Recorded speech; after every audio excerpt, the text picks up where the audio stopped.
तो हेलो दोस्तों, कैसे आप सभी। आशा करता हूँ आप सभी मस्त और स्वस्थ होंगे, अच्छे से मन लगाकर पढ़ाई भी कर रहे होंगे। इसी आशा उम्मीद के साथ मैं रोशन जिज्ञासा आप सबों के लिए आया हूँ बहुपद का एक नया वीडियो आपके अपने यूट्यूब चैनल जिज्ञासा कोचिंग समस्तीपुर के माध्यम से।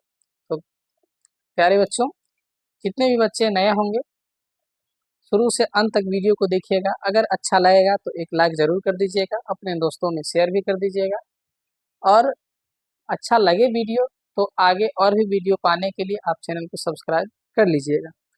तो हम अपने समय को बगैर व्यर्थ गवाए हैं आते हैं अपने आज के टॉपिक पे।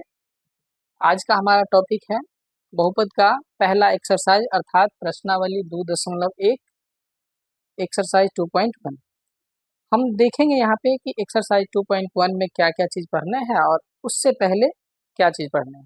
तो आज का क्लास हम लोग एक छोटा सा मोटिवेशन के साथ शुरुआत करते हैं। तो आज का हमारा मोटिवेशन है कि मुश्किल नहीं है कुछ दुनिया में, मुश्किल नहीं है कुछ दुनिया में, तू जरा हिम्मत तो कर। मुश्किल नहीं है कुछ भी दुनिया में, तू जरा हिम्मत तो कर। ख्वाब बदलेंगे हकीकत में, ख्वाब बदलेंगे हकीकत में, तू जरा कोशिश तो कर। तो आप सभी बच्चों कोशिश करते रहिए, क्योंकि आपको पता है कि कोशिश करने वालों की कभी हार नहीं होती। तो आप लोग लगातार निरंतर कोशिश करते रहिए, एकदम कोशिश जारी रखना है। अब की बार एकदम आर पार कर देना। चलिए हम लोग आते हैं अपने मुद्दा पे। चलिए, तो हमारा जो है आज का टॉपिक वो है क्या, प्रश्नावली 2.1। 2.1 में ज़्यादा कुछ है नहीं, थोड़ा सा है। इससे पहले हम कुछ चीज़ें आप लोग को बताना चाह रहे हैं, समझिएगा कि इससे पहला जो वीडियो हम लोग पढ़े थे, वीडियो जो देखे थे उसमें क्या था बातें कि बहुपद के प्रकार के बारे में पढ़े थे। जिसमें बहुपद के प्रकार में हम लोग देखे थे, सबसे पहला था पद के आधार पे, फिर घात के आधार पे। तो घात के आधार पे जो बहुपद पढ़े थे हम लोग, जिसमें रैखिक बहुपद पढ़े थे, द्विघात बहुपद पढ़े थे। तो इसके बारे में थोड़ा सा ये जानेंगे कि आखिर ये सब जो बहुपद हैं, जैसे रैखिक बहुपद, द्विघात बहुपद, तो इसका ग्राफ कैसा बनेगा, है ना। तो छोटा सा ही है, बस गौर से देखिएगा। देखिए क्या है कि लिखेंगे, अगर कोई रैखिक बहुपद है, रैखिक बहुपद, गौर समझिएगा क्या है रैखिक बहुपद।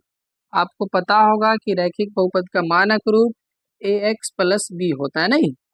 अब गौर से देखिएगा, आपसे पूछा जाता है एग्जाम में कि रैखिक बहुपद, ठीक है, या एक चर वाले बहुपद का ग्राफ होगा या ग्राफ क्या होगा। तो याद रखिएगा, एक चर वाले या फिर रैखिक बहुपद कहिए जिसमें घात एक होगा, तो उसका जो ग्राफ बन जाता है रैखिक बहुपद का ग्राफ, क्या ग्राफ, वो सरल रेखा होता है। कैसा रेखा होता है, सरल रेखा। याद रखिएगा, एकदम प्यारा सा क्वेश्चन।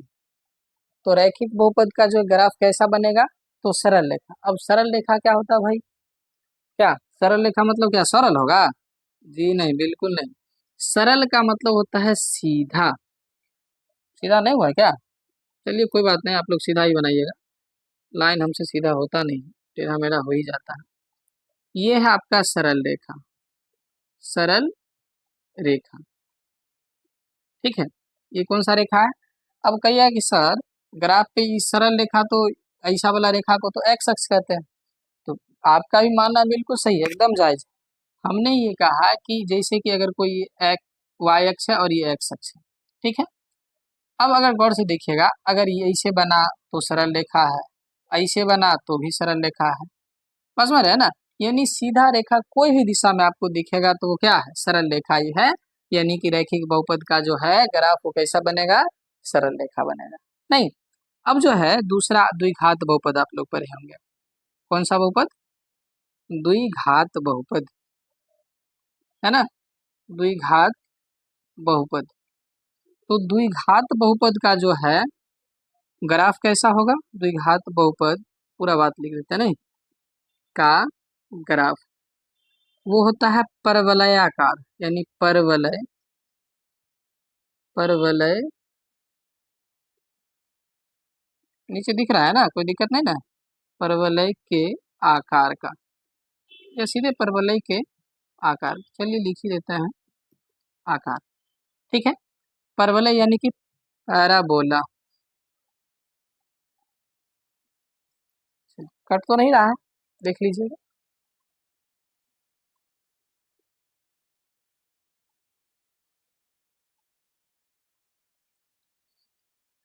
चलिए माफ कीजिएगा दोस्तों, यहाँ से थोड़ा सा कट गया है, इसको हम लिख देते हैं फिर से एक बार।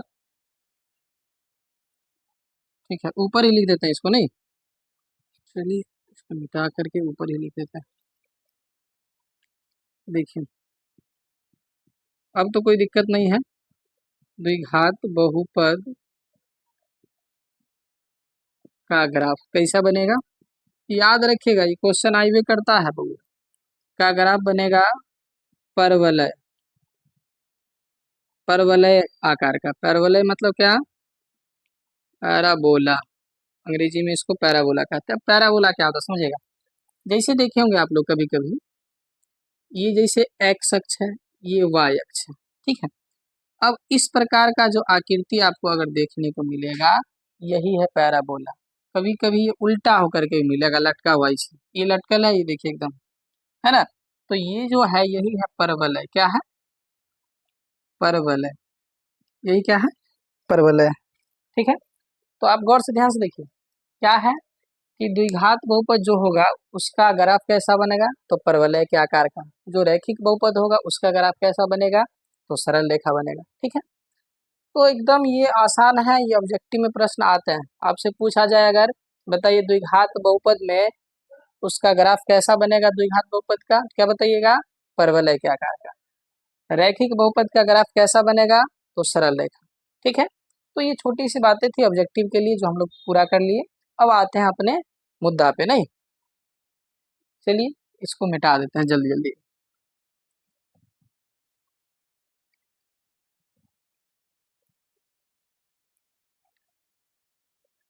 चलिए तो आते हैं हम लोग मुद्दा पे, देखिएगा गौर से। क्वेश्चन क्या कह रहा है कि किसी बहुपद पी एक्स के लिए y बराबर पी एक्स का ग्राफ नीचे आकृति 2.10 में दिया गया है। प्रत्येक स्थिति में पी एक्स के शून्यकों की संख्या ज्ञात करें। पी एक्स यानी कि पी एक्स यानी बहुपद किसका, एक्स का ज्ञात करना है हमें कि पी एक्स कितना है। अब गौर से देखिएगा, आपको यहाँ पे 6 ठो दिया गया है ग्राफ के माध्यम से, इसमें बताना है कि पी एक्स के शून्यकों की संख्या कितना है। ठीक है, चलिए देखिएगा गौर से बताते हैं। पहला देखिएगा फिगर,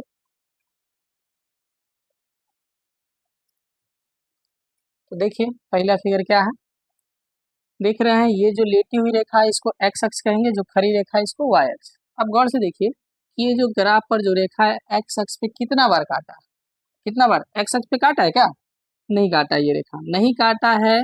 तो यहाँ पे आप लिख लीजिएगा पी एक्स के शून्यक, इसको थोड़ा ऊपर कर देते हैं, ठीक है, पी एक्स के शून्यकों की संख्या बराबर 0, क्योंकि एक बार भी नहीं काटा, और जब एक बार भी नहीं काटेगा तो क्या होगा, शून्य 0। कारण भी बता सकते हैं, क्योंकि क्योंकि यह ग्राफ पर एक्स अक्ष को नहीं काटा है, नहीं काटा है। ठीक है, एक्स अक्ष पर बताइए नहीं काटा है, इसलिए क्या हो गया, पी एक्स के शून्य 0। चलिए आइए दूसरा में, अब गौर से देखिए दूसरा में क्या है, एक्स अक्ष पे क्या बार काटा है, एक बार। तो यहाँ पर पी एक्स का शून्य कितना हो जाएगा, पी एक्स का शून्यक,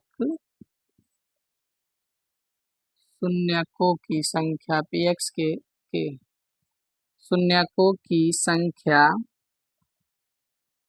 संख्या कितना हो जाएगा, 1 हो जाएगा। कारण ऐसे ही लिखिएगा, क्योंकि यह ग्राफ पर एक्स अक्ष को एक बार काटा है, 1 हो जाएगा। तो पी एक्स के शून्य की संख्या कितना, 1।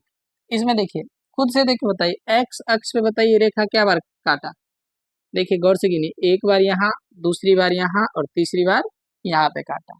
तो क्या लिख सकते हैं इसको, पी एक्स के शून्यकों की संख्या बराबर कितना, 1 2 3 बार काटा तो 3 हो गया। ठीक है, इसमें देखिए यहाँ समझ में आया ना, नहीं समझ में आएगा तो कमेंट में कमेंट भी कर दीजिएगा, जहाँ पे दिक्कत होगा कमेंट बॉक्स में। देखिए इसमें एक्स अक्ष पे क्या बार काटा है, एक बार यहाँ पे काटा इसे आया, तो फिर दूसरी बार ऐसे काटते हुए ऊपर गया, तो 2 बार काटा। तो इसमें भी क्या लिख सकते हैं, पी एक्स, इसमें नीचे लिख देते हैं ना, पी एक्स के शून्यकों की संख्या बराबर कितना, 2, चूंकि एक्स अक्ष पर 2 बार काटा। ठीक है, इसमें देखिए पांचवा, देखिए फिगर गौर से, आप लोग के पास किताब होगा, किताब में देख लीजिएगा, इसे बोर्ड पे बना दिया यहाँ पे। बताइएगा एक्स अक्ष पे कितना बार काटा है, यहाँ पे 1 बार, यहाँ पे दूसरी बार, यहाँ पे तीसरी बार, यहाँ पे चौथी बार, यहाँ पे ऐसे आया, इसे घूमते हुए देखिए 4 बार काटते हुए गया। तो यहाँ पर जो है क्या लिखिएगा, पी एक्स के शून्यकों की संख्या बराबर कितना हो जाएगा, 4। कारण भी ऐसे लिखिएगा क्योंकि यह ग्राफ पर एक्स अक्ष को 4 बार काटती है या 4 बार काटा है। ठीक है, इसलिए इसमें पी एक्स का शून्य कितना हो जाएगा, 4 हो जाएगा। इसमें देखिए खुद से बताइए देख करके, इसका आप लोग के लिए है, देख करके आप लोग कमेंट बॉक्स में इसका कमेंट कीजिएगा कि इसमें पी एक्स के शून्यकों की संख्या क्या होगा। पी एक्स के शून्यकों की संख्या, आप सब कोई देख करके इसका जवाब कमेंट बॉक्स में कमेंट में दीजिएगा कि इसका क्या होगा, पी एक्स के शून्यकों की संख्या। ठीक है, तो कैसा लगा आप लोग को वीडियो, एक बार कमेंट बॉक्स में कमेंट करके बताइएगा सब कोई। और अगर वीडियो अच्छा लगा हो तो आप अपने दोस्तों में शेयर कीजिएगा, वीडियो को लाइक कीजिएगा, चैनल को सब्सक्राइब कीजिएगा, ताकि आने वाला सभी वीडियो आपके पास जल्द से जल्द पहुंच सके। ये था छोटा सा 2.1, इसमें इतना ही बात पढ़ना था बस। अगला जो है हमारा 2.2 के लिए एक स्पेशल वीडियो हम लोग लेकर के आएंगे हम, जिसमें रहेगा सिर्फ और सिर्फ फार्मूला, जिसमें शून्य ज्ञात करने का जो फार्मूला रहेगा, शून्य का योग, गुणनफल वगैरह, ये सारा चीज हम लोग अगले वीडियो में कवर करेंगे। फिलहाल हम लोग रखते हैं यहीं तक, मिलते हैं अगले वीडियो में नए वीडियो के साथ। तब तक के लिए आप सभी को जय हिंद, जय भारत।